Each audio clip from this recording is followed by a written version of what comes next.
بسم اللہ الرحمن الرحیم۔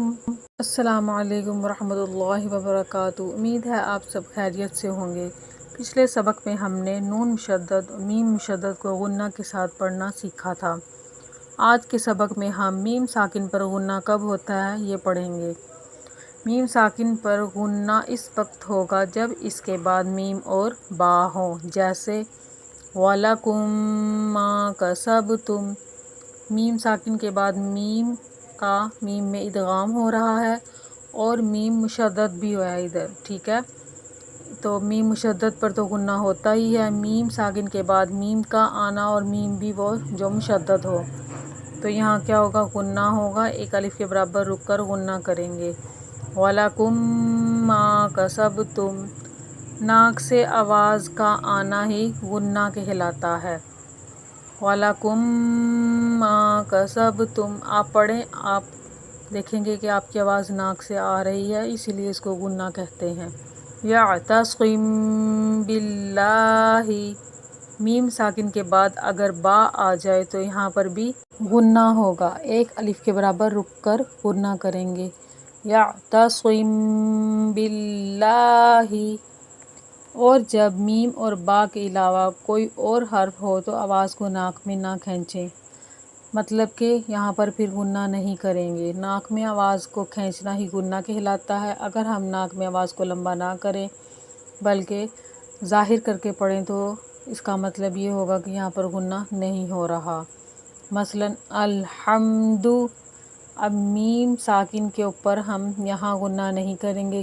میم ساکن پر غنہ کرنے کی صرف دو وجہ ہیں، یا میم ساکن کے بعد میم کا ہی آنا یا میم ساکن کے بعد با کا آ جانا۔ ان کے دو کے علاوہ کوئی اور حرف آ جائے تو وہاں پر میم پر غنہ نہیں کریں گے۔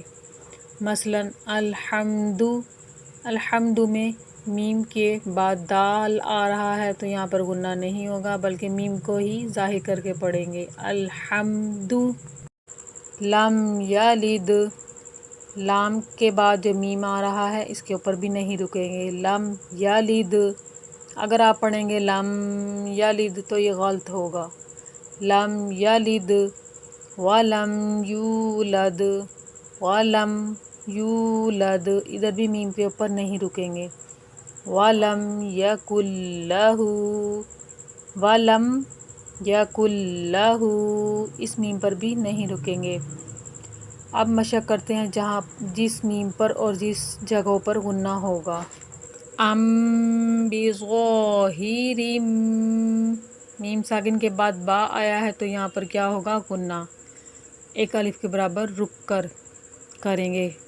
ام بظاہر، ام من خلقنا، میم ساکن کے بعد میم ہے اور میم مشدد بھی ہے، ٹھیک ہے۔ میم کا مشدد ہونے کی وجہ سے بھی غنہ ہوگا اور میم ساکن کے بعد بھی آنے کی وجہ سے غنہ ہوگا۔ وَأَنْتُمْ مُسْلِمُونَ، میم کا میم میں ادغام ہے اور غنہ بھی ہوگا، مشدد بھی ہے میم۔ أَلَمْ يَرَوْا، اس میم پر غنہ نہیں ہوگا بلکہ میم کو ظاہر کر کے پڑھیں گے۔ عَلَيْهِمْ بِمُصَيْطِرٍ، اس میم کے بعد با آ رہا ہے تو یہاں پر بھی کیا ہوگا؟ غنہ ہوگا۔ آپ کی آسانی کے لیے ان لوگوں نے جہاں پر غنہ ہوگا اس کو ریڈ کلر دیا ہے تاکہ آپ کو سمجھنے میں آسانی ہو۔ أَلَمْ نَجْعَلْ لَهُ، علم کے میم کے پر بھی غنہ نہیں ہوگا، ادھر بھی نہیں رکیں گے۔ ام زاغت، ام زاغت، فدمدم علیہم ربہم، میم ریڈ کلر میں ہے اور اس کے بعد با آ رہا ہے تو یہاں پر بھی کیا ہوگا؟ غنہ ہوگا۔ علیہم ربہم بذنبہم فسواہا، ویڈیو اچھی لگتی ہے تو لائک کر دیجئے اور چینل کو سبسکرائب کائنڈلی لازمی کیجئے، اور تجوید سیکھنا آپ لوگوں کے لیے واجب ہے، تو اس میں آپ غفلت مت کیجئے، آپ کا ہی فائدہ ہے، دنیا اور آخرت دونوں ہی آپ کی سنور جائیں گی۔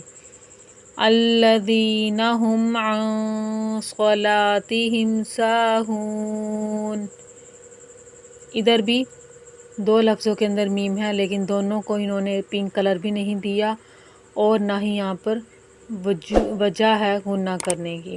آج کے لیے اتنا ہی، اگلے سبق میں پھر ملاقات ہوگی۔ چینل کو سبسکرائب لازمی کر دیجیے۔ السلام علیکم ورحمۃ اللہ وبرکاتہ۔